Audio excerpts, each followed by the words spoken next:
Hey, my perfect Pisces, and welcome to your monthly moon reading. This is just a general reading, so please do take what resonates and toss the rest. Also, if you haven't had a chance, please do check out your love reading and your abundance reading, which is more career and finance oriented. Those are up on my channel as well. I'd appreciate that. If you do enjoy these moon readings though, please do like, subscribe, share, and please don't forget to hit that notification bell because I will be putting up your weekly readings as well as your June monthly readings soon, and you don't want to miss those. So without further ado, let's get started here. This is a 7-card circle moon reading. Your top card, number 1, is the situation you're currently in or what you might be facing. The second card is indicative of what got you there. The third card is kind of like a challenge card in a traditional tarot reading, so it's what's kind of keeping you in that cycle there. Your fourth card is your ultimate outcome, and the ultimate outcome can be reached by following your 5th, 6th, and 7th cards, and I'm hoping you can see these. If not, it doesn't matter. We'll go through them one at a time anyway. So hopefully that will be helpful to you. Alrighty, so right now we have focus, okay, is your position. And for some of you, I feel like maybe this is a hyper-focus issue.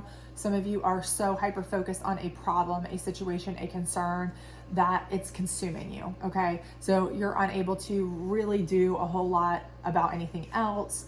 And that kind of can be a catch-22 also, okay? So some of you are so hyper-focused on the problem that it's like you can't see the forest for the trees, right? So you're so focused on the problem that you are having problems kind of taking the whole thing in context in order to solve it, okay? So that's kind of an issue that I see for some of you having. Anyway, but for the majority of you, when I see this focus card, I really do feel like the problem is that you are really having trouble focusing in general, right?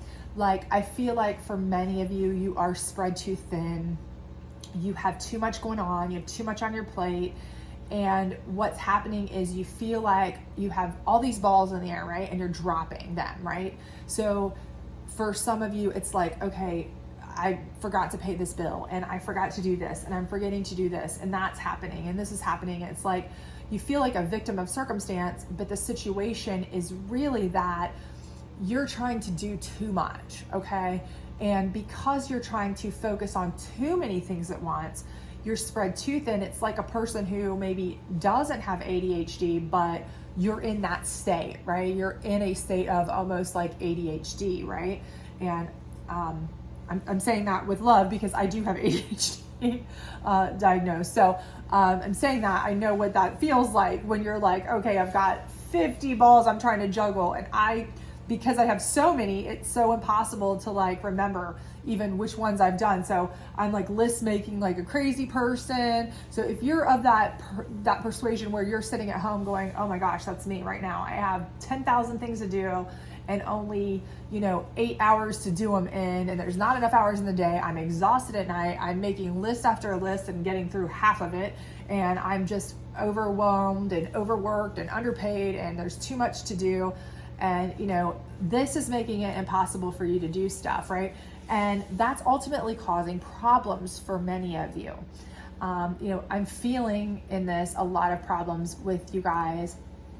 I'm feeling relationship problems for some of you, that, your partner or your significant other is feeling neglected, and they're like really throwing that in your face, but you're like, dude, like I only have so much time in a day and I have a million things to do. Maybe you could help, so it's kind of causing friction there. I feel like, for many of you, I'm seeing it as a work issue. You're like, I can't even focus on work because while I'm at work, I'm trying to make 75 other phone calls because during the workday is the only time that doctors are open and the school's calling for my kids and this and this and this and this. And I can't do it all in the day that I have, right? Not enough hours in the day, and there's only one of me, right? And for some of you, it's causing problems with, okay, I'm forgetting to pay this bill or that bill, little things like that you're normally on top of, Johnny on the spot, but you're just spent, right? So I feel like your focus, normally you're really good at all of this stuff, but right now you're just shot. And it may be for some of you, it's just because it's been such a busy year for you so far, and you're just beat. You need a break, you're out of sorts, those kinds of things. Maybe some of you have had like a major issue, medical family issue or health issue in your family, something of that nature. Kind of getting that, where some of you guys have really had something that's really put a hitch in your, giddy up there for the year. And it's kind of like that's thrown you off too. Other things, maybe you had a major repair or a major issue, maybe somebody in your family lost a job, so now you're having to pick up two to kind of work through it, things of this nature. But I feel like there's a lot stuff that's happened that's kind of thrown you into this extra, you're really going through extra right now. Okay. And I feel like that focus is really just, your stem to sternum, as my mom would say, is just completely bent.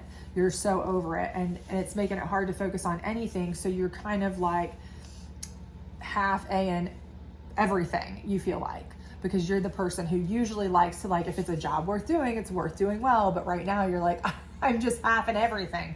I can't do anything. And it's making things really hard because people are used to you being so on point that people are starting to like, oh, I feel neglected, or you're not doing this well enough. Your kids are giving you, if you have kids, they're giving you strife, like, mom, dad, you're not doing this, we missed soccer practice, or, whatever it may be, right? Okay. So I feel like that's what you're facing for most of you. And again, what's caused you to get here is balance. Okay. So I feel like you're out of balance. And a lot of it is because I think you've taken on too much. Again, I do think for some of you, I'm getting a distinct vibe that something has happened throughout the year that's caused that. Like somebody in the family's lost a job maybe, or you had an issue, emergency, something of that nature that caused extra, income needs, something like that, or you had a medical issue, in family that required your time, effort, energy, those kinds of things. Something of that nature, I do feel for some of you is an issue. So it's kind of like you feel like you've been taken aback and it's thrown your balance off. But for others of you, I just feel like you're taking on too much. I feel like, you've like overextended yourself because you're like, I can do this. I know I can do this. I'm usually very good at doing this, but you can do things, but you can only do them for so long, right? The brightest candle burns out the fastest. And it's like you start taking on too much. And then when everything is spread so thin where you can only give a little bit of yourself to each thing, everything suffers, right? So I think that's kind of where you're having a situation, okay? And what's keeping you in it is assessing, right? You're constantly assessing, what do I need to do? What do I need to do today? And that's kind of like a catch-22, right? Because your focus is so important, but you're constantly, going round in circles trying to focus on what you need to focus on that you can't focus, right? You're like, I'm so busy making lists of the things I need to do that I don't have time to do it, right?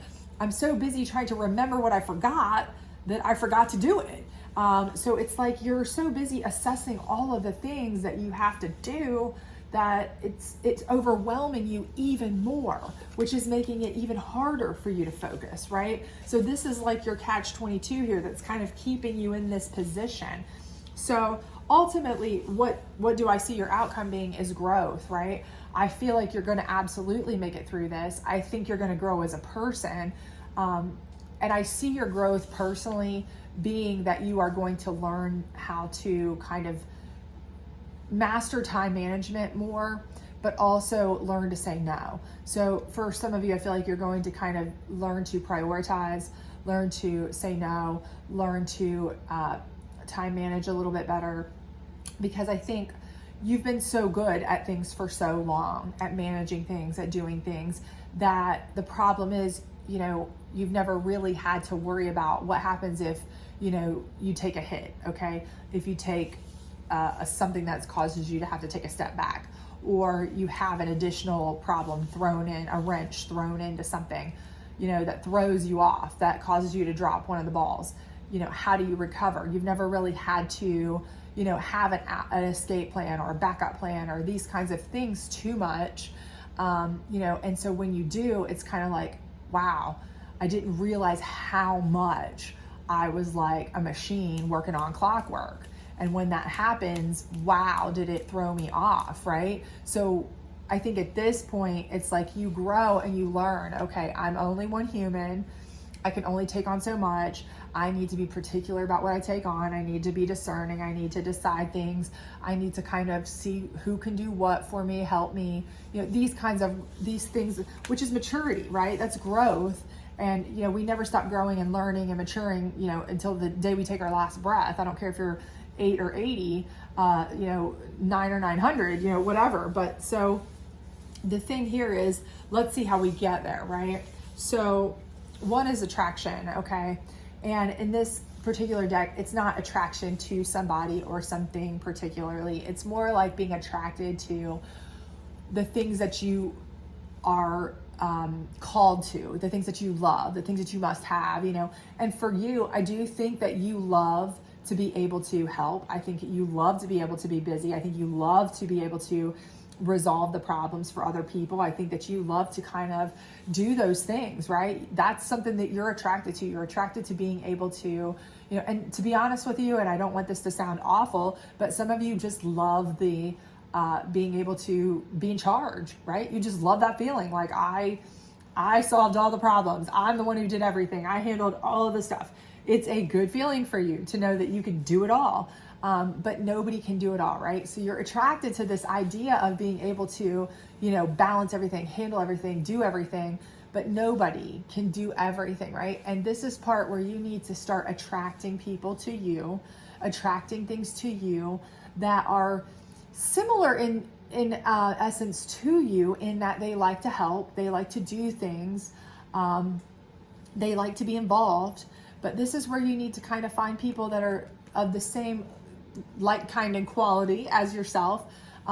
Attract yourself to those kinds of people that can kind of help you, right? Where maybe you can delegate, where you can help them, they can help you, maybe like team up. So if you're a mom, find a mom's group that can do things too, a carpool group for soccer or football or tennis or baseball or whatever your kids are in, right? If you've got kids, if it's work, a work team. It's kind of like you do in college when you have study buddies, a study group. You do the notes on this section, I'll do the notes on this section. How much easier does that make it, right? It made it easier for everybody, right? So when you can kind of break things up, a problem shared is a problem halved, right? And you need to kind of learn that and attract those kinds of people around you. There are tons of people who go through the same situation you are. There are tons of people right now who are overwhelmed, overworked, over it, just over it.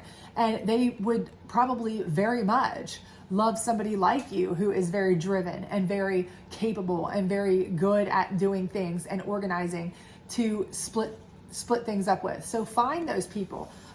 There's tons of resources out there. That's the first thing, right? Share responsibilities, okay? If the people in your house aren't sharing the responsibilities, if your significant other's not sharing the responsibilities, find somebody who is like you, similar to you, attracted to the type of things that you are, to running the show and getting things done, and, are in the same situations you kind of get yourself into, and share with them, because they're probably going through similar things that you're going through, where, everybody's kind of saying, hey, you're letting me down. And, you're like, there's one of me, well, it doesn't have to be. There's tons of you out there. Trust me, there are other people just like you who love to, do tons of things all the time. So, okay, so self-reflection. And again, this is twofold. Okay, number one is you need to take a look at the self-reflection. See this water here? This is you taking a look at yourself and saying, hey, listen, if I don't calm myself down, if I don't try to be realistic and rational, I'm going to be underwater, right? I am a human being, one person. I can only do so much. I have to look at myself. I have to be realistic. I have to be rational, and I have to know that I can only do so much.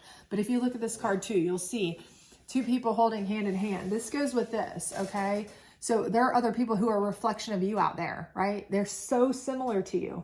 There are people out there, they may be at school, right? Other moms at school, other parents at, different things. There could be other people at your work who are like that, but they're struggling. There are people who might be, in groups that you're in. There could be people at your, your religion institute, whatever you go to as your higher divination. There could be people anywhere that you are, dealing with. If you're involved in charities and stuff, whatever's, really keeping you spread out, there are people who are volunteering there. Listen, if they're volunteering, they are probably just like you. They are probably also working, having kids, having significant others, volunteering. They probably have plates full too, right? So get with them.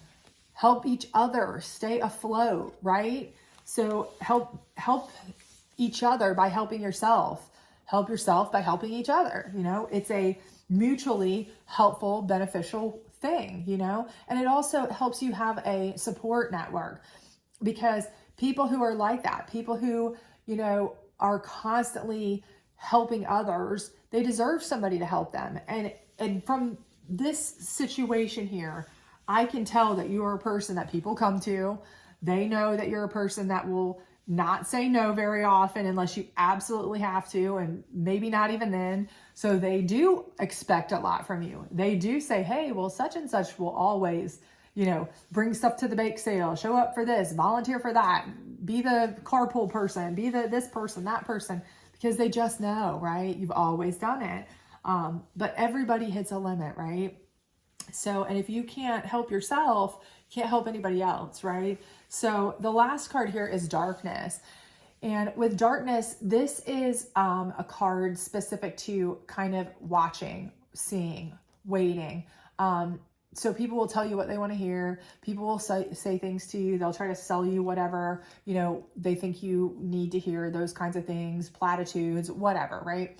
But this little bunny, he sits here and watches, he listens, he hears. It's like I tell my kids, you have 2 ears and 2 eyes, so you can observe and listen twice as much as you speak, right? Because you only have 1 mouth, right? So this is where you kind of are watching. You're seeing who you can count on. You're seeing who is really not helpful, who's not helping you, who's really just criticizing, right? Who is it that, they're just standing back watching you work yourself into submission. They're watching you get worn down, and not once are they volunteering to say, hey, let me help you. Let me do things for you, right? Instead, they're saying, why are you neglecting me? Why aren't you doing this? Why aren't you doing that, right? This is where you see, okay, who you can count on, who you can't. This is where you see, who it is you want in your corner. You may need to cut some people out. You may need to cut some people off, right? And that's fine, because your focus needs to be about taking care of yourself and the people that you prioritize, right? Because prioritizing is absolutely critical into getting back in balance, right? You cannot do everything for everyone all the time. It's not humanly possible. We're one person, right? It's not possible. You're not Superman. You're not a superhero. And even if you were, you still couldn't do everything for everyone all the time, right? I mean, that's just not possible, right? So this allows you to, see who is it that's in your corner, or who is just sitting back criticizing that you're not helping enough, that you're not doing enough, because those are the people that you cut off, right? Those are the people that you say no more. When I'm pulled from, north, south, east, and west, I'm beat down, I'm struggling, I'm battle tired and tested, and I need something, who steps up and helps me? Who steps up and says, you know what, let me take that back off your plate. I see that you're working your tail off. Let me pull that off your plate, okay? I appreciate it. I know you're always there for us, but let me pull that off your plate this time. If you want it back next time, because I know you like that kind of stuff, great, but let me help you, or who stands around and says, why are you neglecting me? Why aren't you doing this? Why wasn't this good enough? Why was this late? Why wasn't this on time?